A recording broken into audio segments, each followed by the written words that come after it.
Amados hermanos, abra su Biblia en la epístola del apóstol San Pablo a los Gálatas, capítulo 1, y leamos unidos los versículos 15 al 17. Gálatas 1, 15 al 17. Si tiene usted su revista Nueva Raza, páginas 49, 50 y 51.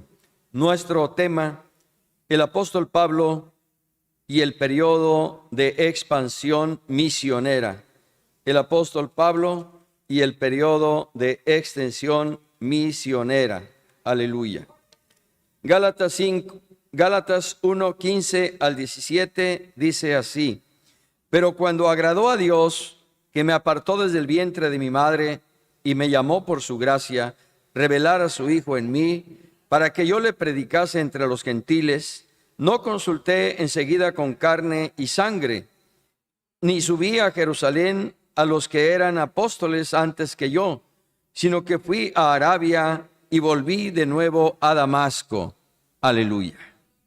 Tomen asiento, por favor. A partir de este pasaje, y en el contexto de nuestro tema de escuela dominical en esta mañana, tenemos una verdad bíblica. El libro de los Hechos enseña cómo, por obra del Espíritu Santo, el cristianismo se extendió hasta alcanzar al mundo gentil. Verdad bíblica aplicada.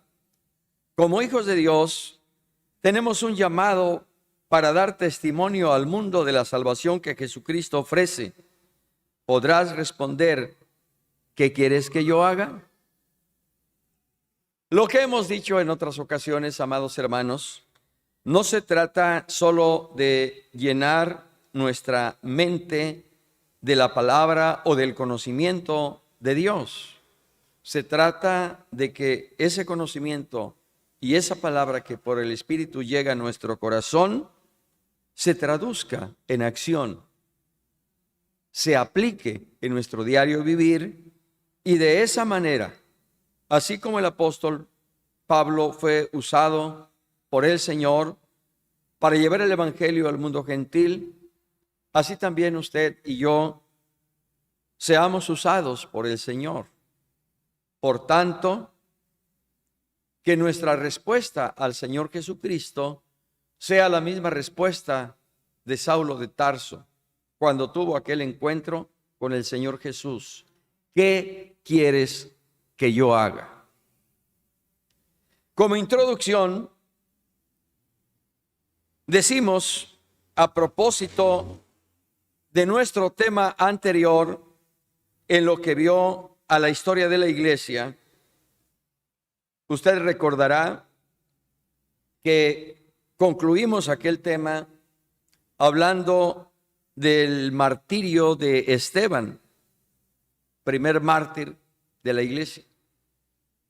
Y dijimos que con la muerte de Esteban se inició la persecución de los primeros cristianos que salieron a predicar la palabra en Samaria, en toda Judea y hasta lo último de la tierra. Y también,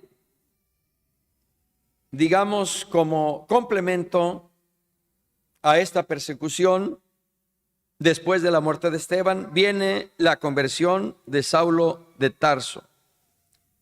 Conversión que, de acuerdo al capítulo 9 del libro de los Hechos, usted y yo conocemos y a la cual nos vamos a referir en un momento más. El Señor Jesús llamó al apóstol Pablo para ser un instrumento en sus manos y llevar su palabra a un mundo gentil. Qué maravilloso es el Señor, lo he dicho en otras ocasiones, que todavía no se levantaba propiamente la iglesia gentil y ya el Señor tenía al pastor que iba a llevar al mensaje. a esa iglesia que por la predicación del Evangelio surgiría. Dicho esto, pasamos a considerar, amados hermanos, nuestro primer punto. Una conversión real y genuina. Una conversión real y genuina es la que encontramos justamente en el capítulo 9 del libro de los Hechos. Usted recordará por el testimonio de la Escritura cómo era la vida del apóstol Pablo antes de su conversión. Claramente la Sagrada Escritura dice que era perseguidor de la iglesia, que respiraba amenazas, odio y muerte contra los discípulos del Señor y contra los primeros cristianos. Y tanta oportunidad tenía, tanta oportunidad aprovechaba para apresarlos, para encarcelarlos, para martirizarlos y, si era posible, incluso darles muerte. Porque eso es lo que había en el corazón de aquel Saulo de Tarso: resentimiento, odio y muerte. Y por lo que había en su corazón, sus acciones correspondían también a estos sentimientos. Sin embargo, mientras el hombre tiene algún plan humano contra la iglesia y la obra del Señor, el Señor que guarda y sostiene a su iglesia tiene otro plan muy diferente, que ha de honrar y glorificar su santo nombre. Porque cuando Saulo de Tarso iba camino a Damasco, allí claramente dice el versículo 3, 4, 5 y 6 del capítulo 9, que repentinamente le rodeó un resplandor del cielo. Imagínense esa impresión, ese impacto que tuvo Saulo de Tarso con aquella experiencia. Cayó en tierra y oyó una voz que le dijo: Saulo, Saulo, ¿por qué me persigues? Él dijo: ¿quién eres, Señor? Y le dijo: yo soy Jesús, a quien tú persigues. Dura cosa te es dar coces contra el aguijón. Él, temblando y temeroso, dijo: Señor, ¿qué quieres que yo haga? Y el Señor le dijo: levántate y entra en la ciudad, y se te dirá lo que tienes que hacer. Oh, hermanos amados, ese encuentro que tuvo Saulo de Tarso con el Señor Jesús camino a Damasco cambió radical y totalmente su vida.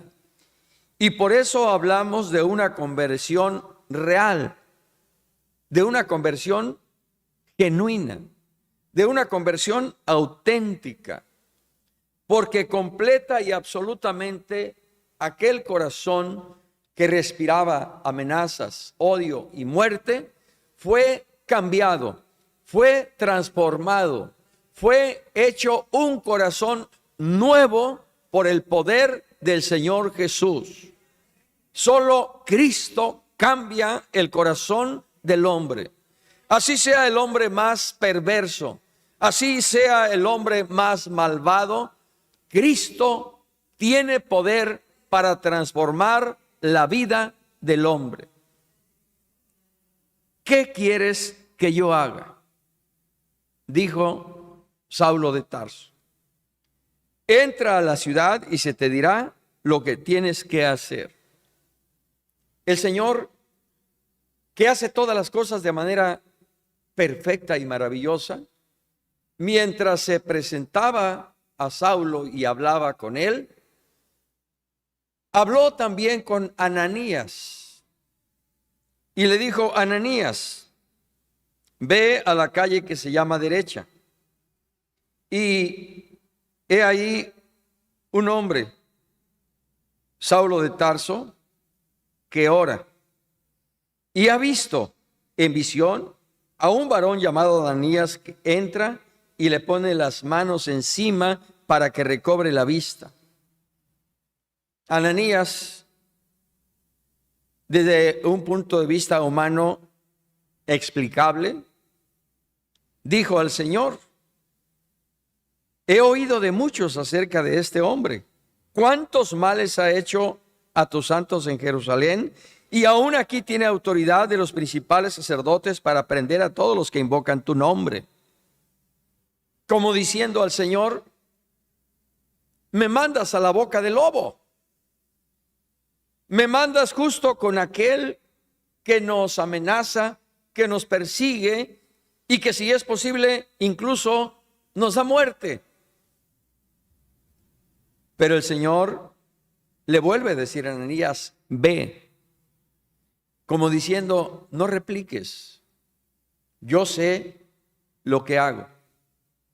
Yo sé los pensamientos y planes que tengo acerca de Saulo, planes y pensamientos de bien y no de mal, y no solo para él, sino para el mundo gentil y para la iglesia en su conjunto. Ve, dijo el Señor a Ananías, porque instrumento escogido me es este para llevar mi nombre en presencia de los gentiles y de reyes y de los hijos de Israel, porque yo le mostraré cuánto le es necesario padecer por mi nombre.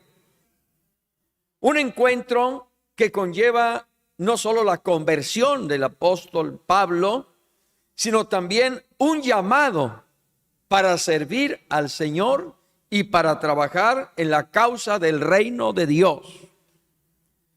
Después de que el Señor vuelve a decirle a Ananías: ve, porque instrumento escogido me es este, Ananías obedeció y entró en la casa en donde estaba Saulo, y poniendo sobre él las manos, dijo: hermano Saulo, hermano Saulo,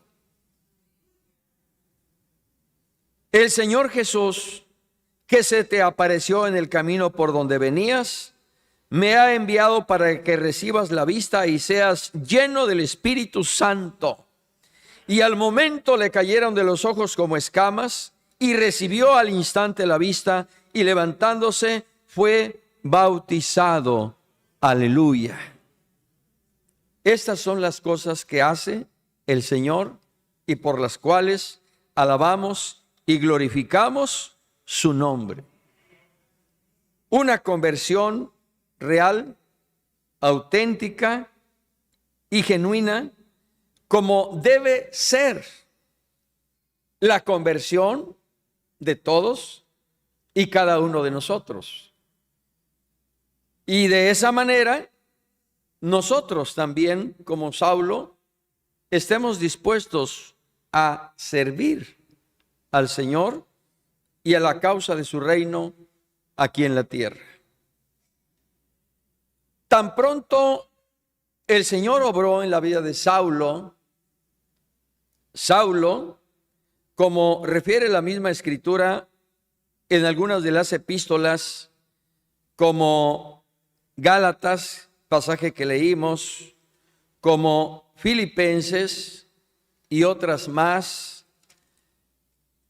fue, dice, a Arabia, y allá estuvo aproximadamente 3 años, y después regresó, y tan pronto regresó, empezó a predicar a Jesucristo, empezó a hablar del poder del evangelio para salvación a todo aquel que cree.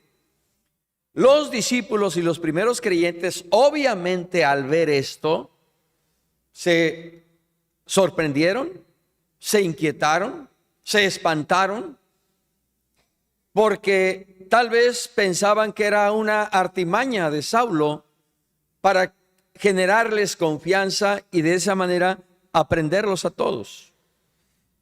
Sin embargo, al ver la forma en que exponía la palabra del Señor, la manera en que predicaba el Evangelio, es decir, con la asistencia, respaldo y poder del Espíritu Santo, efectivamente le abrieron los brazos, le extendieron la mano y juntamente con él y él con ellos sirvió al Señor, predicando el Evangelio a un mundo gentil.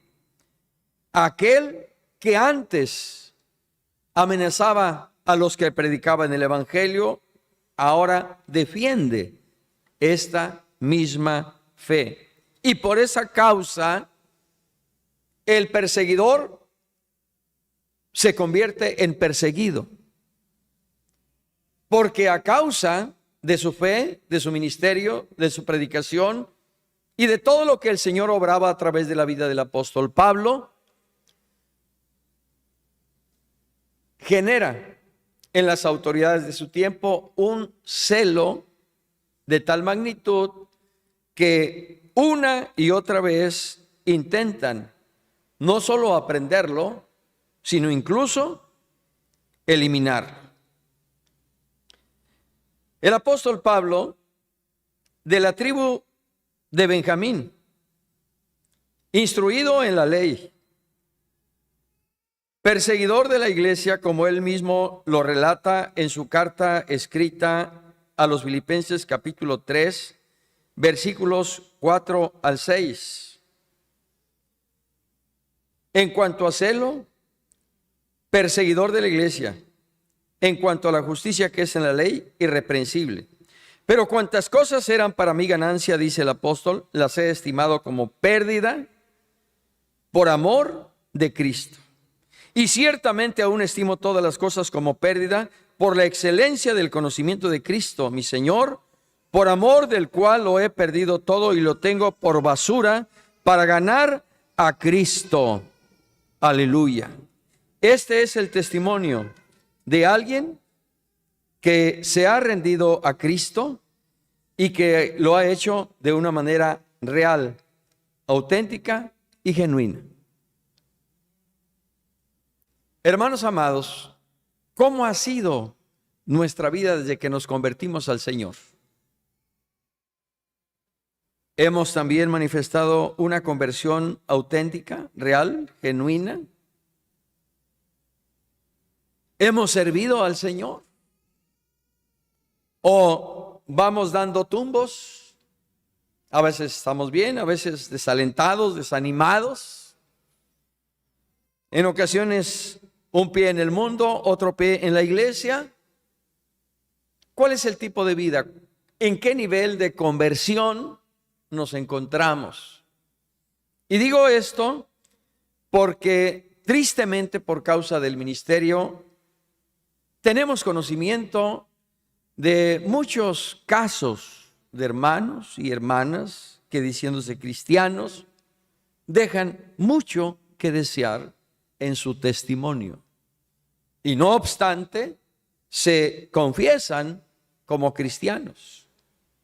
De ahí la pregunta y la reflexión que quiero que usted haga en su corazón, en su mente, en su conciencia, en su vida, en su relación con Dios. La conversión que el Señor operó en nosotros hace un año, hace 10 años, hace 30 años, es una conversión auténtica, real, genuina, porque de acuerdo al testimonio de la Escritura, según el punto 2 de nuestro tema, a los discípulos se les llamó por primera vez cristianos en Antioquía. En la escuela, en el trabajo, en la familia, en la vecindad, sabrán que somos cristianos. ¿Por qué se les llamó cristianos a los discípulos por primera vez en Antioquía? Porque reflejaban la vida de Cristo. Porque hacían las obras que el Señor Jesús hizo cuando estuvo aquí en la tierra. Y si bien es cierto, se les llamó cristianos de manera peyorativa o despectiva, Sin embargo, lejos de ser esto, en esa expresión hay una honra y hay una bendición y hay un testimonio. Y qué bueno sería que todos los que están a nuestro derredor, independientemente de que nos digan protestantes, aleluyas, hermanitos, que sobre todas las cosas sepan que somos cristianos. ¿Por qué? Porque somos de Cristo, porque Cristo está en nosotros. Y esa vida de Cristo en nosotros se debe reflejar, se debe hacer patente a través también de un testimonio auténtico para la honra y gloria del Señor. La vida del apóstol Pablo, una vida de principio a fin, de servicio, de consagración, de entrega, de compromiso, de disciplina, de responsabilidad, de celo por la causa del Señor. Oh, hermanos amados, una vida humanamente ejemplar, digna de ser imitada, como él mismo dijo: sed imitadores de mí, así como yo de Cristo. Y por ello, cuando escribe justamente a los filipenses, dijo: lo que aprendisteis y recibisteis y oísteis y visteis en mí, esto haced, y el Dios de paz estará con vosotros. En medio, sin duda, de sus errores, de sus debilidades, de sus deficiencias humanas como hombre, finalmente el balance general del apóstol Pablo es más que positivo, porque él casi escribe la mitad del Nuevo Testamento. Y sus epístolas, hermanos amados, son un aliciente que confirma nuestra fe, que motiva, hermanos amados, nuestro corazón a seguir a Cristo y afirmarnos cada día más en el Señor Jesús. Que el Espíritu Santo nos haga ver en la vida de aquel siervo del Señor un modelo a seguir, no solo en cuanto a la fe, sino también en cuanto al ministerio, a la entrega, a la consagración, a la fidelidad. El apóstol Pablo, como usted lo puede apreciar en el libro de los Hechos de los Apóstoles, realizó 3 viajes misioneros que están claramente identificados en el libro de los Hechos, capítulo 13, versículo 3, primer viaje. Capítulo 15, versículos 39 al 41, hace referencia al segundo viaje. Hechos 18, 22 al 23, su tercer viaje misionero. ¿De qué manera inicia este primer viaje? Por asistencia y dirección del Espíritu Santo. De acuerdo a Hechos 13, en Antioquía, dice, había profetas y maestros.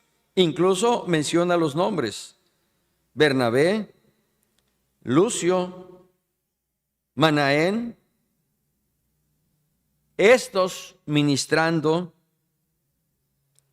y ayunando.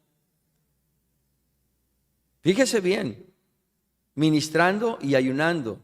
Es decir, los hermanos de aquella iglesia de Antioquía servían a Dios, adoraban a Dios, pero también ayunaban.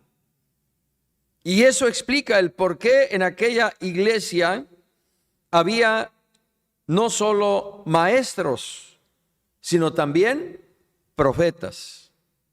Orando y ayunando, ministrando al Señor, el Espíritu Santo habló y dijo: apartadme a Bernabé y a Saulo para la obra a que los he llamado. Entonces, habiendo ayunado y orado, les impusieron las manos y los despidieron. Y de esa manera el apóstol Pablo inicia su primer viaje misionero, partiendo de Antioquía. ¿Por qué se le ocurrió? ¿Porque se dejó llevar por la emoción? No, sino porque el Espíritu Santo así lo determinó. El Espíritu Santo es el que ha sostenido, sustentado a la iglesia de Jesucristo durante cerca de 2000 años. El Espíritu Santo, hermanos, es el que llama, el que toca al corazón de aquel que siente la necesidad de servir a Dios, de aquel que es llamado, de aquel que es escogido para enfilarse en las huestes del Señor como soldado de Jesucristo y como siervo de Dios. Allí en Antioquía inicia su primer viaje misionero bajo la dirección siempre del Espíritu Santo, porque según refiere el capítulo 16 de Hechos, hubo un momento, dice el apóstol Pablo, en que atravesando Frigia y la provincia de Galacia, quisimos ir a Bitinia, a Misia, pero el Espíritu Santo no se los permitió. Qué importante es ser sensibles, no solo a la presencia, sino a la dirección y al gobierno del Espíritu Santo. Y no solo por lo que refiere al pastor, sino por lo que se refiere a cada uno de los creyentes, de los cristianos, de los que conformamos la iglesia. Porque el Espíritu Santo mora no solo en la ministra o en el pastor, sino en cada uno de ustedes. ¿O no sabéis, dice el apóstol Pablo, que sois templo y morada del Espíritu Santo? Y si estamos conscientes de ello, entonces nosotros también debemos dejarnos guiar y gobernar por el Espíritu Santo en nuestra vida cristiana. Y el mismo Espíritu les mostró una visión de noche cuando un varón macedonia estaba en pie rogándole y diciéndole: pasa a Macedonia y ayúdanos. Cuando vio la visión enseguida, dice el apóstol, procuramos partir para Macedonia, dando por cierto que Dios nos llamaba para que les anunciésemos el evangelio. Por eso decimos, la iglesia nace en el poder del Espíritu Santo en Pentecostés. Judíos, pero también la iglesia gentil nace en el poder del Espíritu Santo en casa de Cornelio, un gentil que junto con los suyos recibieron el mensaje del evangelio a través del apóstol Pedro, quien hablándoles acerca de la gran salvación del Señor, el Espíritu Santo desciende y todos los que estaban ahí con Cornelio, gentiles, empiezan a hablar en otras lenguas según el Espíritu Santo les daba que hablasen. Luego entonces la iglesia en Jerusalén nace en el poder del Espíritu Santo allá en el aposento alto, pero también la iglesia gentil a la cual el apóstol Pablo le llevará el mensaje, nace de igual manera en el poder del Espíritu Santo. Dijo el Señor: os daré otro consolador que esté con vosotros para siempre. El verdadero vicario de Cristo en la tierra es el Espíritu Santo. El verdadero representante de Cristo en la iglesia es el Espíritu Santo. El Espíritu Santo es la tercera persona de la Divina Trinidad que está con nosotros y en nosotros.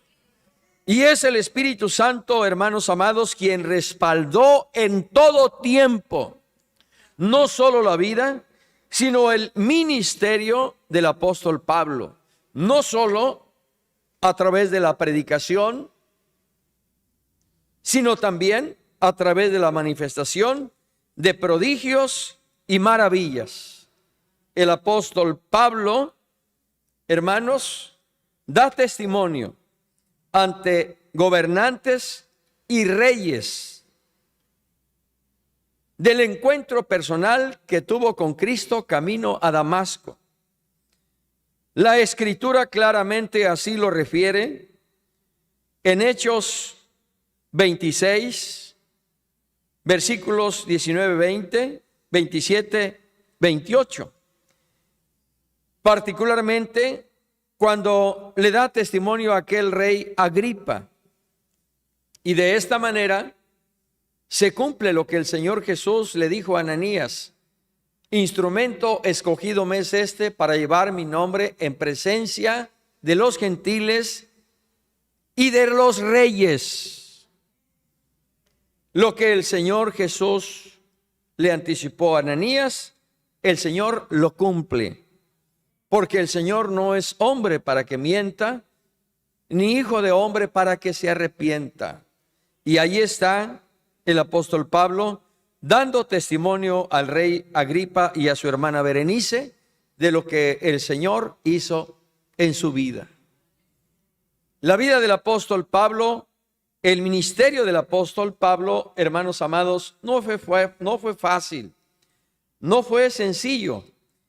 Quizá nosotros veamos solamente la parte que nos edifica, pero el apóstol Pablo tuvo muchos contratiempos, muchas adversidades, luchas con los de dentro, con los de fuera, ya no digamos con espíritus demoníacos. Basta recordar aquel mago Bar Jesús, que estando el apóstol en Pafos, se oponía y resistía la obra del Señor. Por lo cual el apóstol Pablo tuvo que reprenderlo en el nombre del Señor Jesús. Y de inmediato aquel hechicero, dice el libro de los Hechos, que quedó ciego para después convertirse al Señor. El capítulo 13 de la segunda epístola, capítulo 11, de la segunda epístola del apóstol San Pablo a los Corintios, el apóstol da cuenta de algunos de sus sufrimientos: azotes, cárceles, apedreado, peligro de ríos, peligro de ladrones, peligro de los de mi nación, peligro de los gentiles, peligros de la ciudad, peligros en el desierto, peligros en el mar, peligros entre falsos hermanos, en trabajo y fatiga, en muchos desvelos, en hambre, en sed, en muchos ayunos, en frío, en desnudez. Y además, dice el apóstol Pablo, otras cosas más, como es la preocupación por todas las iglesias. No fue un ministerio sencillo. Y ahí se cumple también lo que el Señor le dijo a Ananías: yo le mostraré cuánto le es necesario padecer por causa de mi nombre. Y a veces creemos que el ministerio, el pastorado, el servir a Dios debe ser como en alfombra roja. No, hermanos amados, no es así. Porque el ministerio hay luchas, y esas luchas no son contra sangre y carne, sino contra principados y potestades. Pero ninguna de estas luchas detuvo el ministerio del apóstol Pablo. Él prosiguió, él siguió adelante, porque él sabía quién le había llamado. Él sabía a quién pertenecía su vida. Él sabía el pacto y el compromiso que había hecho con su Señor cuando le dijo: ¿qué quieres que yo haga?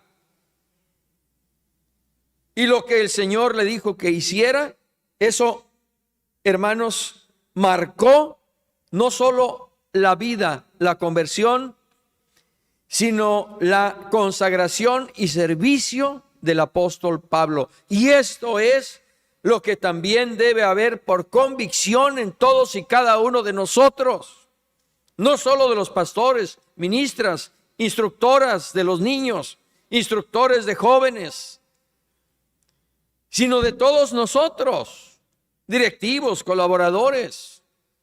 ¿Por qué? Porque el Señor también, hermanos, a todos y cada uno de nosotros nos salvó, nos redimió, nos convirtió a su causa. Y hoy, hermanos, debemos servirle con todo nuestro corazón. Cuando bajamos a las aguas del bautismo, hicimos un pacto de fidelidad con el Señor. Debemos ser fieles al cumplimiento de ese pacto. Cristo viene y viene pronto, y necesitamos ser hallados por el Señor, no solo amándole, sino también sirviéndole con todo nuestro corazón. Cantamos hace un momento: muchos que viven en tu derredor, tristes, hambrientos están. Tú por tu vida les puedes llevar gozo, luz y bendición. Di a los tristes que Dios es amor. Él quiere dar su perdón a los que vienen a Cristo Jesús buscando paz, salvación. Toda tu vida hoy rinde al Señor. Cada momento sé fiel. Otros que vean en ti su amor, pronto se rindan a Él. Y concluye: quiero servir desde hoy a Jesús con todo mi corazón. Quiero vivir desde hoy en su luz y ser así bendición. Y una y otra vez cantamos el coro diciendo: usa mi vida para tu gloria, oh Jesús. Todos los días y hoy quiero ser testigo tuyo, Señor, por doquier. Que no solo quede en una alabanza, sino que se traduzca realmente en una práctica cotidiana de todos y cada uno de nosotros. Quizá no recorramos las distancias que recorrió el apóstol Pablo. Quizá basta ir con los más próximos a nosotros para testificarles lo que el Señor hizo con nosotros, lo que el Señor quiere hacer con cada uno de ellos. La conversión y la salvación de las personas no es obra tuya ni mía, es obra del Señor, y el Señor la hará, porque Él es el mismo ayer, hoy y por los siglos. Por tanto, en esa convicción nosotros tan solo proclamemos que Cristo vive, que Cristo salva, que Cristo sana, que Cristo viene otra vez. Jesucristo es el Hijo de Dios, es el Salvador del mundo. Y solamente, amados hermanos, Él es el camino, la verdad y la vida. Nadie va al Padre sino por Jesucristo, el Hijo de Dios. Vamos a ver unos videos, no sé si es uno o son dos. Un video tratando de ilustrar un poco lo que fue el ministerio de los viajes misioneros del apóstol Pablo. Y se dice que el apóstol Pablo recorrió aproximadamente 3,000 kilómetros en sus viajes misioneros. Hermanos, ¿escuchó usted bien? Cerca de 3,000 kilómetros en sus viajes misioneros Y no como quizá ahora nosotros lo podríamos hacer. Llegamos al aeropuerto, tomamos el avión y nos vamos a X lugar. O tomamos el autobús con aire acondicionado, con una película en el asiento allí para ir viéndola. O en el peor de los casos, tomamos el vehículo y nos vamos manejando 1 hora, 2 horas. O para los que se sienten olvidados de Dios, pues el guajolotero, o caminando por la sierra, por el valle, y a veces con hambre, sin dinero para el transporte, pero ahí vamos. Leíamos al principio: los que sembraron con lágrimas, con regocijo cejarán. Irá andando y llorando el que lleva la preciosa semilla, mas volverá a venir con regocijo, trayendo sus gavillas. Y Dios permita que este tema sirva para todos, porque todos somos llamados a servir al Señor. Pero de manera particular sirva para mis hermanos que están en el San Pablo. Y aquí hay 2 hermanos que están en el San Pablo. Para mis hermanas que están en el Instituto Infantil, para los que ya han egresado, para todos los que decidimos servir al Señor, que muchas veces no queremos salir de nuestras congregaciones. Y a veces, si nos mandan a un templo a 1 hora, 2 o 3 horas, es que le caigo mal al hermano. No, hermanos, no es así. Si hay esa convicción plena en nuestro corazón de quién es el que nos llamó y que estamos bajo su señorío y gobierno, entonces debemos ir a donde el Señor nos mande. A veces llegamos a creer que soy mucho para una iglesia tan pequeña. Mis conocimientos son demasiados para ir a atender a 4, 6, 12 almas. Ni siquiera templo hay. Y, hermanos amados, nos olvidamos que Cristo Jesús, en primer lugar, no tuvo un lugar donde nacer. Y como Él mismo lo dijo, no tuvo un lugar donde recostar su cabeza.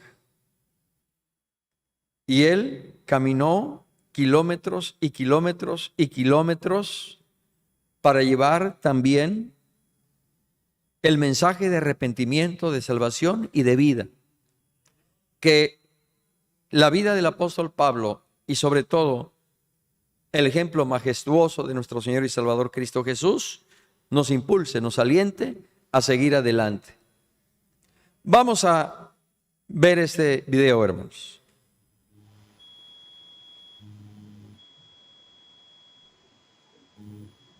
¿Crees que tu parte del mundo puede ser alcanzada por el Evangelio en los próximos 10 años? ¿Podríamos realmente llegar a un punto en el que podamos decir que la tarea está finalizada y que no queda ningún sitio en el cual trabajar? Por increíble que parezca, eso es lo que Dios hizo cuando Pablo recorrió su parte del mundo y llevó el mensaje del Evangelio a la gente que nunca lo había escuchado antes. ¡Qué historia tan increíble! Comienza con gente rompiendo con las tradiciones y las creencias. Continúa con Pablo y sus amigos siendo acusados de poner el mundo al revés. Y finaliza con Pablo diciendo que su trabajo ha finalizado. Por el poder del Espíritu Santo, él llevó a cabo la misión que Dios le había encomendado. En un periodo de 10 años, caminó más de 2.400 kilómetros, estableciendo las bases de la multiplicación, de forma que el mensaje pudiera llegar a unos 22 millones de personas. Sigamos a Pablo por Asia Menor y Europa en sus 3 viajes como misionero y veamos qué ocurrió. Comienza en la primavera del año 46 después de Cristo. El Espíritu Santo envía a Pablo y Bernabé desde Antioquia. Los creyentes de Antioquia oraron fervientemente por Bernabé y Pablo cuando fueron enviados. Pablo rompió algunas normas cuando enseñó en las sinagogas. Les dijo a las personas no judías que también tenían un lugar en la familia de Dios. Pero muchas de las personas judías que lo escucharon escuchaban se enfadaban. Los viejos paradigmas y las viejas creencias cambiaron rápidamente en cuestión de tan solo 2 meses. La gente no daba crédito. Jesús era para todos, no solo para los judíos. Los celos provocaron revueltas. Se suscitó la persecución. Pablo y Bernabé se la quitaron de encima y continuaron su viaje compartiendo la buena nueva. Estaban dejando a su paso discípulos llenos de júbilo y del Espíritu Santo. Los nuevos creyentes se sentían reforzados y alentados. Pablo y Bernabé regresaron a sus pueblos para designar ancianos en las nuevas iglesias.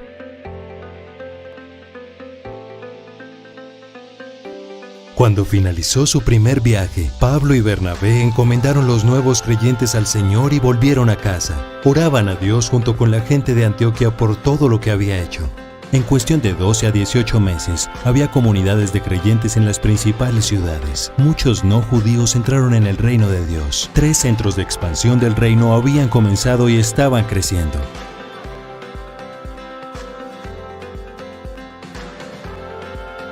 Mientras Bernabé y Marcos se marcharon a Chipre, Pablo partió con Silas. Sentían la responsabilidad de reforzar la fe de las nuevas iglesias. Pablo invitó a Timoteo a unírseles por el camino. Los hombres se sentían maravillados de ver a la iglesia crecer en número, diariamente.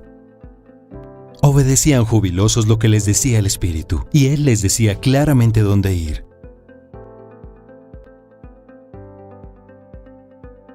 Difundieron el Evangelio e iniciaron nuevas comunidades de creyentes. Muchas de las autoridades comenzaron a molestarse con ellos. Veían cómo el mensaje del Evangelio trastocaba sus normas culturales. Pablo y Silas se regocijaban mientras oraban y cantaban himnos, incluso cuando terminaban en prisión. Algunos judíos devotos y autoridades civiles se sentían molestos cuando escuchaban a Pablo hablar sobre Jesús. Tanta gente iba a venir al reino que Pablo fue acusado de poner el mundo al revés. Pero continuaron, y el mundo del Señor continuó aumentando y prevaleciendo con fuerza. La cosecha fue muy buena en todos los lugares por los que pasaron. Pablo había visto respuestas fructíferas durante sus viajes, hasta que alcanzó Atenas, donde no había mucho interés. Pablo encontró oposición en Corinto, pero en una visión Jesús tranquilizó a Pablo con su presencia y protección, y le dijo que siguiera predicando. Cuando finalizó su segundo viaje, Pablo paró en Éfeso, en preparación de su próximo viaje.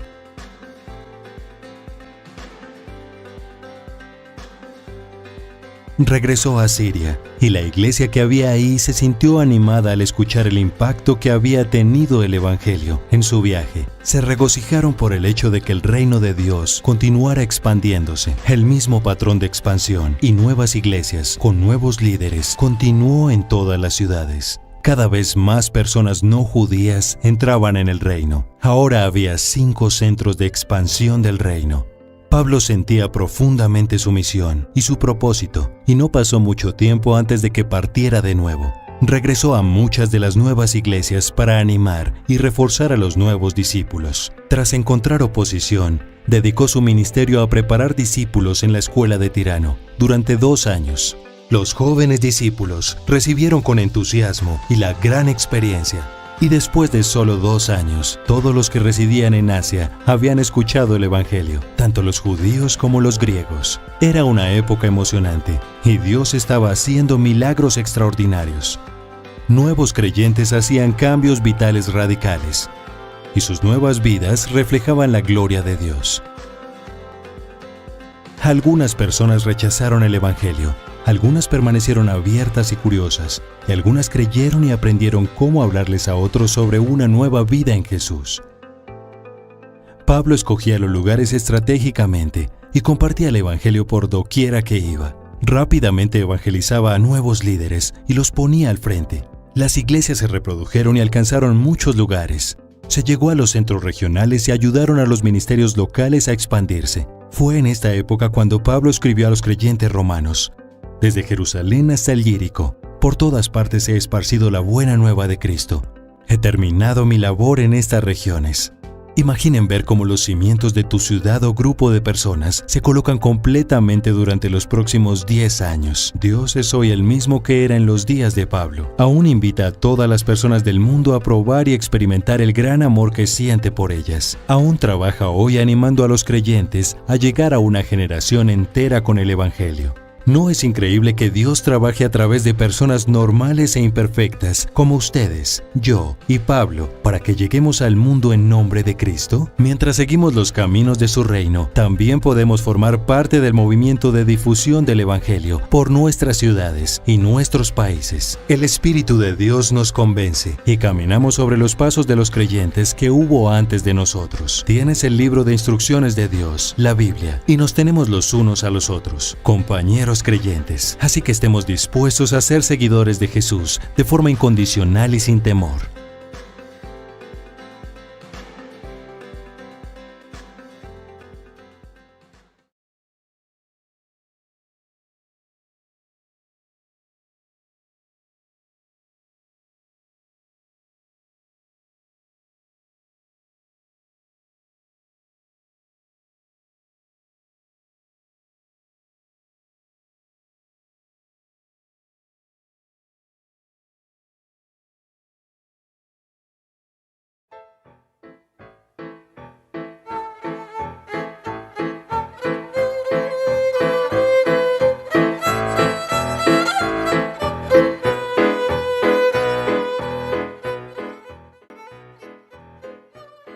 Mientras que la iglesia en Antioquía estaba orando, el Espíritu Santo dijo que apartaran a Pablo y a Bernabé para la obra que les había llamado.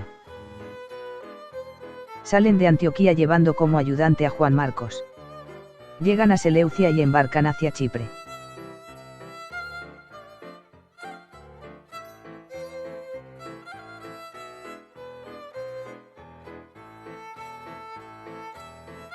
Cuando llegan a Salamina anuncian la palabra de Dios en las sinagogas de los judíos. Atravesaron toda la isla hasta que llegaron a Pafos. En Pafos hallaron a cierto mago llamado Bar Jesús, que traducido es Elimas, falso profeta, judío, que estaba con el procónsul Sergio Paulo, varón prudente. Este, llamando a Bernabé y a Saulo, deseaba oír la palabra de Dios. Pero les resistía Elimas procurando apartar de la fe al procónsul. Pablo le miró fijamente y le dijo: ahora, pues, he aquí la mano del Señor está contra ti, y serás ciego, y no verás el sol por algún tiempo. E inmediatamente cayeron sobre él oscuridad y tinieblas, y andando alrededor, buscaba quien le condujese de la mano. Entonces el procónsul, viendo lo que había sucedido, creyó, maravillado de la doctrina del Señor. Pablo y sus compañeros zarparon de Pafos.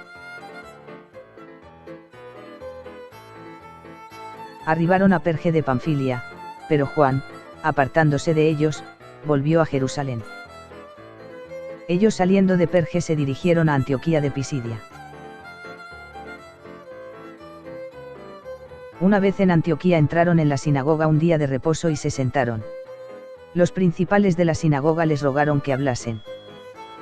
Entonces Pablo y Bernabé, hablando con denuedo, dijeron: a vosotros a la verdad era necesario que se os hablase primero la palabra de Dios, mas puesto que la desecháis, he aquí, nos volvemos a los gentiles. Los gentiles, oyendo esto, se regocijaban y glorificaban la palabra del Señor, y creyeron muchos. Y la palabra del Señor se difundía por toda aquella provincia.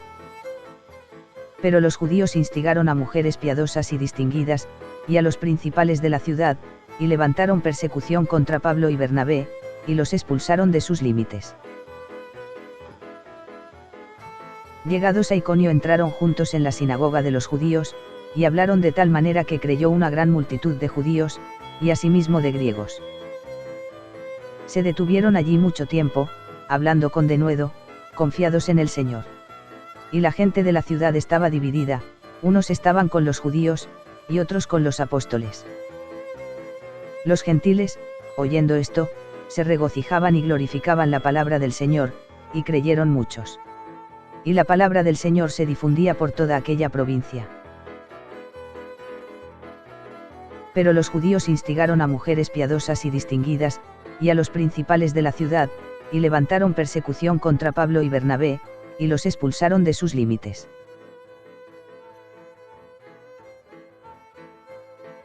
Había en Listra un cojo de nacimiento, que jamás había andado. Este oyó hablar a Pablo, el cual, fijando en él sus ojos, y viendo que tenía fe para ser sanado, dijo a gran voz: levántate derecho sobre tus pies. Y él saltó, y anduvo. Entonces la gente, al verlo, alzó la voz, diciendo: dioses bajo la semejanza de hombres han descendido a nosotros. Y a Bernabé llamaban Júpiter, y a Pablo, Mercurio, porque este era el que llevaba la palabra. Y el sacerdote de Júpiter trajo toros y, juntamente con la muchedumbre, quería ofrecer sacrificios. Cuando lo oyeron los apóstoles Bernabé y Pablo, rasgaron sus ropas, y dijeron a la multitud: varones, ¿por qué hacéis esto? Nosotros también somos hombres semejantes a vosotros. E intentaron calmar a la gente, difícilmente lograron impedir que la multitud les ofreciese sacrificio. Entonces vinieron unos judíos de Antioquía y de Iconio, que persuadieron a la multitud, y habiendo apedreado a Pablo, le arrastraron fuera de la ciudad, pensando que estaba muerto. Pero rodeándole los discípulos, se levantó y entró en la ciudad, y al día siguiente salió con Bernabé para Derbe. Y después de anunciar el evangelio a aquella ciudad y de hacer muchos discípulos, volvieron a Listra, a Iconio y a Antioquía, confirmando los ánimos de los discípulos, exhortándoles a que permaneciesen en la fe. Y constituyeron ancianos en cada iglesia, y habiendo orado con ayunos, los encomendaron al Señor en quien habían creído. Se dirigieron a Perge. Y habiendo predicado la palabra en Perge, descendieron a Atalia, donde tomaron un barco para dirigirse a Seleucia.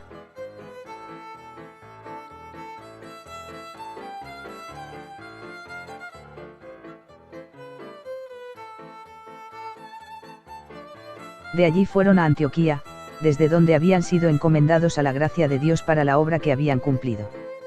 Y habiendo llegado, y reunido a la iglesia, refirieron cuán grandes cosas había hecho Dios con ellos, y cómo había abierto la puerta de la fe a los gentiles. Y se quedaron allí mucho tiempo con los discípulos.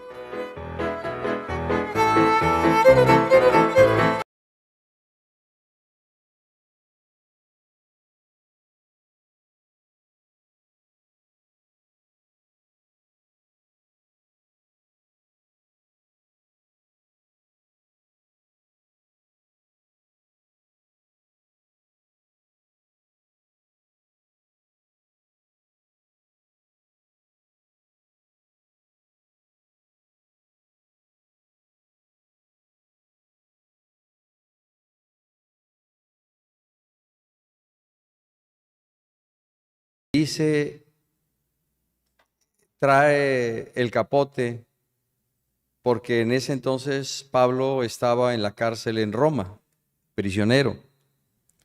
Y obviamente que en aquellos calabozos fríos sufría. Y aquel capote pues era una especie de abrigo. En mi primera defensa le dice a Timoteo: ninguno estuvo conmigo, pero Dios me dio fuerzas. Es importante que nosotros consideremos que nuestra vida cristiana es una vida contracorriente, que siempre tendremos luchas, problemas, pero si nosotros permanecemos fieles, como dice el mismo apóstol Pablo a los romanos, seremos más que vencedores y nada nos podrá separar del amor de Dios que es en Cristo Jesús, el Señor nuestro. Con esto terminamos nuestra escuela dominical, simplemente diciendo a ustedes que el mundo hoy día sigue siendo incrédulo, indiferente, inmoral, idólatra. Hay una gran necesidad de que el creyente sea movido por el Señor a hacer obra evangelística y misionera. El campo misionero espera una respuesta de la iglesia para cumplir el gran mandamiento y la gran comisión. Dicho de otra forma, espera una respuesta de ti, de mí.